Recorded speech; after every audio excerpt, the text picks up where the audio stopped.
Yeah, I suppose so.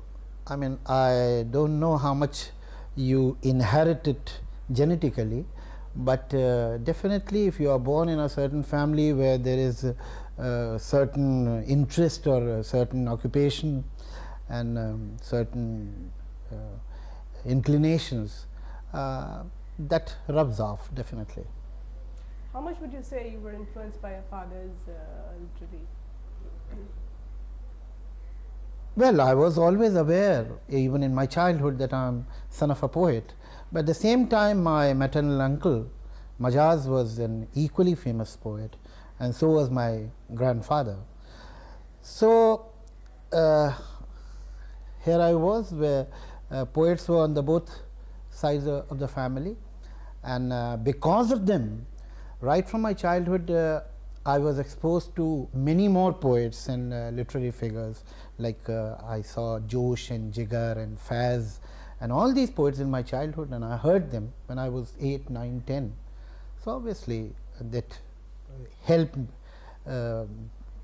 making my personality what it ultimately became. Then how did the poet become a story writer of Hindi screen? Well, I was always interested in films right from my childhood, and I started writing poetry quite late.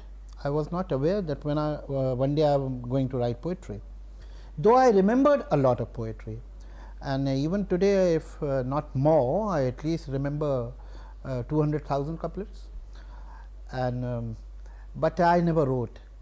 And when I was in college, I was interested in films. I used to see a lot of films. I was great admirer of Guru Dutt and Raj Kapoor and Mehboob Khan and so on. And that was the cinema I was exposed to. So I wanted to become a director. And when I came to film industry, I was not even aware that I am going to be a script writer. I joined film industry as an assistant director, but as luck would have it that wherever I worked as an assistant, somehow I started writing the scenes. Within no time, I wrote my first scene within the first month of my entry in film industry, and gradually people who knew me or people I worked with, they suggested that you should start writing and you have a talent for dialogue and story and so on. So gradually I slipped into it. It was never a definite decision at any moment. Then the Salim Javed team ruled the roost, created magic unheard of before, even after that. What do you have to say for that? Well, what can I say? I am happy that it happened, and it was wonderful, and it was totally unprecedented. But I mean, what can you say about it? The angry young man persona was your creation, and a lot of people give you credit for making Amitabh Bachchan the superstar. How much would you agree with that? You see, it's not fair to say that Salim Javed made Amitabh Bachchan a superstar. Nobody makes anybody, and nobody can make anybody. We started a career more or less together, and we offered him some exceptionally good roles. That's true. And he offered us some exceptionally good performance. And Amitabh Bachchan is perhaps the best actor Hindi screen has seen. And I suppose with such kind of exceptional talent, it had to happen to him sooner or later. I suppose it happened through our scripts. And this whole relationship was of mutual benefit, because we got very good performance from him, and he got good roles. So nobody made anybody, and no obligations, but it was wonderful to work with him. Now going right back to Zanjeer, we would like to know the angry young man persona. Was it Mr. Bachchan who inspired you? Was it the script that you made those person? As a matter of fact, when Mr. Amitabh Bachchan was casted for Zanjeer, till that time he was playing the roles of doctors and poets and dejected lovers and so on. So that was not his image, so obviously that could not have been the reason. Why it happened, when we look back, and one can be very um, logical or can be very rational about the whole process and intellectualize it. But as a matter of fact, it was not so at that moment. It was not any definite formula or socio-political awareness or understanding the contemporary ambitions or aspirations that made us write this kind of role. It is not true. We were also the part of that society, of that time, and it appealed to us. We wrote it, and somehow, I mean, it gelled. Somehow it synchronized with the taste or the need of the average cinegoer at that time. That's about all. And what was the source of inspiration? I mean, no particular source of inspiration. We thought of it, we liked it, that's about all. You scripted some of Hindi cinema's golden moments with Zanjeer, Diwar, Trishul, Sholay, and so many others. Which seems to be your favorite subject? Can you tell us that?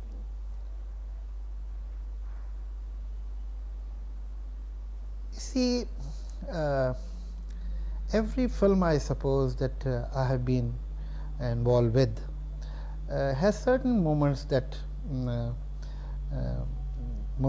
haunt me, and they come back to me. I think of them. But as far as the total film is concerned, I suppose the most satisfying film was Diwar. In what way would you call that a very satisfying? What was it in the film? You see, Diwar was very true to its genre, and it never at any moment in the script it deviated from what it wanted to say. The mood of the film was all the time there. It was the shade never changed. It never compromised. It never changed any, took any detour to adjust with certain commercial needs or so on. And that is why it is perhaps right from the first frame to last has certain kind of intensity. And in spite of that, what I like about Diwar, I'm talking very objectively, forgetting that I had anything to do with that film, that when you are seeing the film, you feel that there is a lot that the film is not saying but conveying somehow.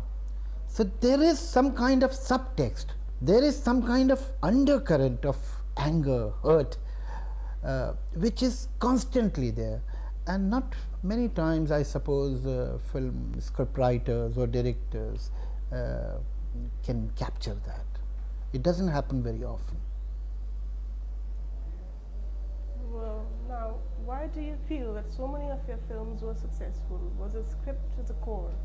What is it in your writing, that you feel appeals to the masses or appeals to the people? I'll tell you something which is, I suppose, true not only of me but of every writer. I have noticed that whatever I have written in my life, with total sincerity, honesty, involvement, and without any cleverness, I have written it because I'm enjoying it. I have written it because it is making an impact on me. That has worked. Whether it's a angry scene or a romantic scene or a comedy. And whatever I have written in my life, believing that I'm a good writer, I'm clever, I'm smart, I know the technique, I have control over language and so on and so forth, that has never worked.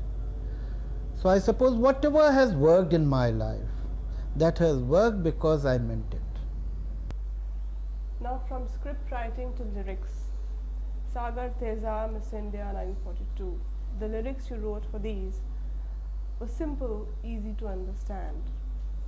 How did you get from script writing to lyric writing and to touch the heart? You see, I started writing poetry at one stage in my life, and I never used to get it published. I would never go to a mushar or anything, and there was a very small circle of friends where I used to read out my poetry. And one of them was Mr. Yash Chopra, and he was making a film called Silsila, and he somehow insisted and pursued me to write film songs for that film. So that is how I started. And as far as your own satisfaction is concerned, lyrics compared to script writing, what gives you more satisfaction? Well, I won't make a choice. I enjoy doing both. I mean, for me, somehow, writing lyrics is a pleasure, and writing script is an honor. So that is the difference. And the lyric writing comes rather easy to me, while script writing is a very laborious work, very laborious work.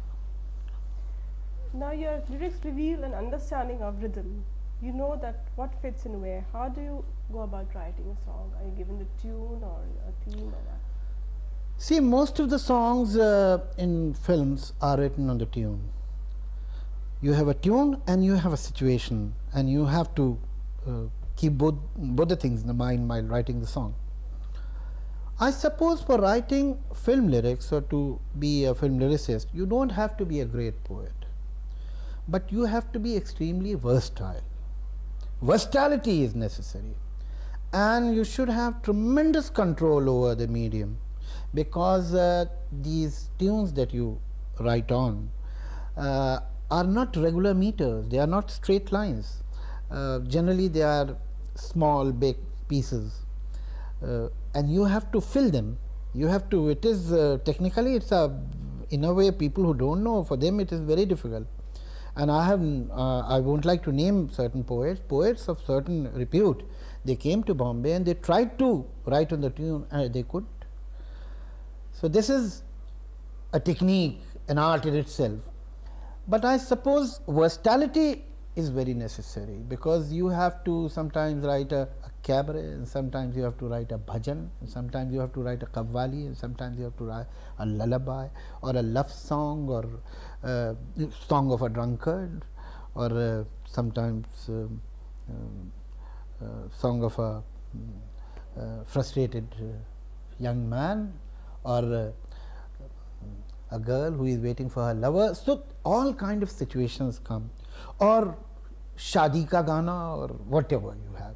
So you have to have enough versatility that you should be able to write a song that will have folk songs color, or the shade of ghazal, or a youthful modern lingos song, and so on. So that versatility is necessary for a lyric writer. What is a song in the film? It is but a scene, and you have to, while writing a song, you have to, beside the situation and the tune, you should keep the character also in your mind. Generally, when I am writing songs for other people's script, I mean, like in Tezab, I had not written the script. So I asked the director or the writer to read out certain scenes of this particular character to me, so I would know how she or he speaks, what is their vocabulary, and the song should be the part of that vocabulary, of that mental level, that IQ, that ethos that the character has. Like in Silsila, the character was a poet, an educated person, a sophisticated person who is a poet. And in Tezab, the girl was a nautanki dancer. So obviously, when you write a song for a girl who is a dancer from nautanki, you will think of words or expression that will match that whole atmosphere, that ambience. And when you are writing for a poet, your whole vocabulary should change, like writing dialogue. When you are writing the dialogue of a, say, Roadside Romeo, you will use different language, or a professor, you will use different language, or a housewife, your vocabulary will be different, or a modern girl, westernized girl, your vocabulary will be different, and so on. The same way, when you are writing songs for different kind of characters, your vocabulary, your expression should change. And that is the difference between देखा है ख्वाब तो ये सिलसिले हुए और 1 2 3 4.